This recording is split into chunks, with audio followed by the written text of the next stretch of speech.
Hey, what's up, Dean? Super Performance at the shop. Kind of slow. Saturday. Um, got Woods truck sitting outside. Took it for a ride. It shifts. I didn't check codes though, but it shifts. I gotta adjust the cable to get it all the way into park. When you put the lever up, it just doesn't catch park. But pretty sure you can adjust the cable to get a little extra length out of it. Um,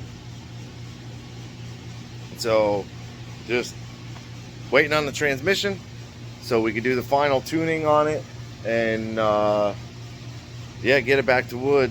But in the meantime, we got Frankie's Samurai. Don't call it a Zuzu, it's a Suzuki, but I call it a Zuzu all the time. Funny little thing. But we had this in here, we lowered the engine, set it back some. We had to do something to the tail housing on the transmission. I don't remember if it was the shift lever or something, but this is his little rotary powered Samurai. That has kind of been a nightmare for him. Started out with like heating issues and changing the radiator and doing all this stuff. And I think he's got that sorted. Then it went to a fuel issue. Like it would drop pressure, then suddenly spike massive amounts of pressure to where it would like shoot out of the carburetors. It's got like a dual Weber setup on it. But the biggest issue it's always had is the gearing.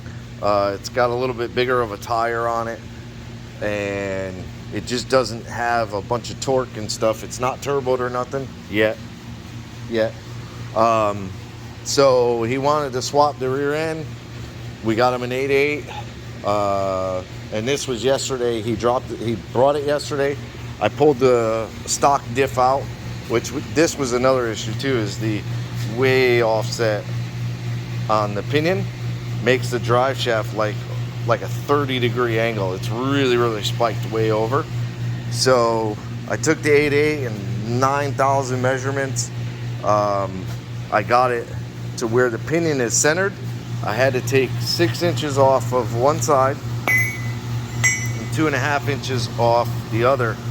I believe 6 inches off the driver's side, what would standard be a driver's side on the Explorer 8.8, and 2.5 inches off what would be the passenger side.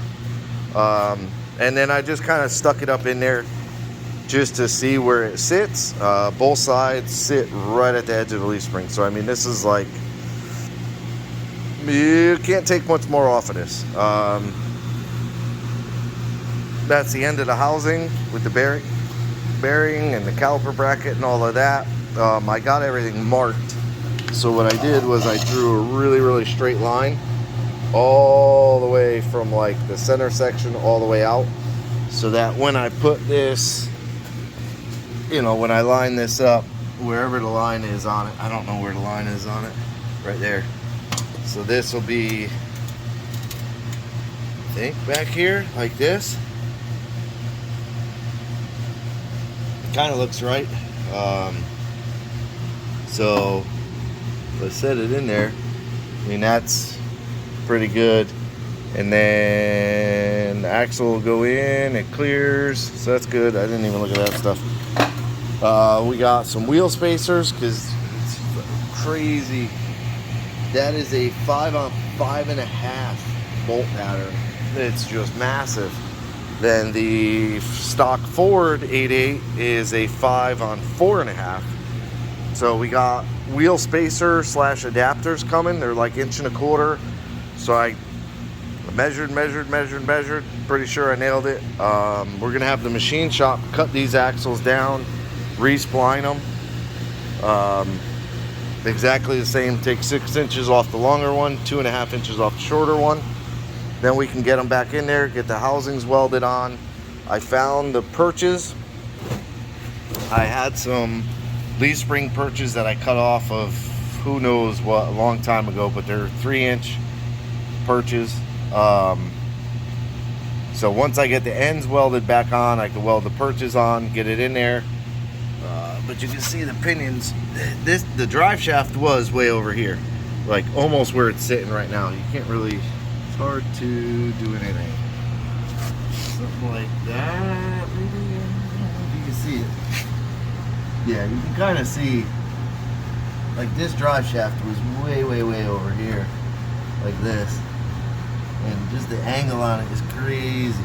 So now that that's over there, that'll get pushed back. Hopefully the drive shaft's long enough. I have other drive shafts though. So worst case, we can finagle something. That flange is wrong, so I have a new flange coming. At least I think it's wrong. Well, I know it's wrong. It's a Suzuki flange. Yeah, that doesn't have 4 bolts in it. So I have a 8/8 flange coming for that. I believe that is a 1310 U-joint. I believe. We'll see. I believe the flange I got is 1330, so I might need to do like a 1330 to 1310 U-joint. Not a big deal. But yeah, so I was sitting here waiting for another car. It's a 77 Cutlass with a LQ4 4L80. He's running the factory ECU. He was wanting to get a tune.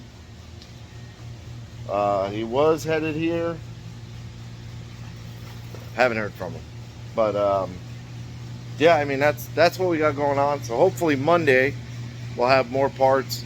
We can get the axles cut and splined. Supposed to have another car dropped off Monday to get some lifters put in it. Haven't heard from him. But we'll see what happens. But that's kind of the weekend update. Work.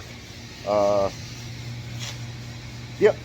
So with that, quick little update. Appreciate you watching. Like, subscribe, hit the bell, leave me a comment. Have a good day.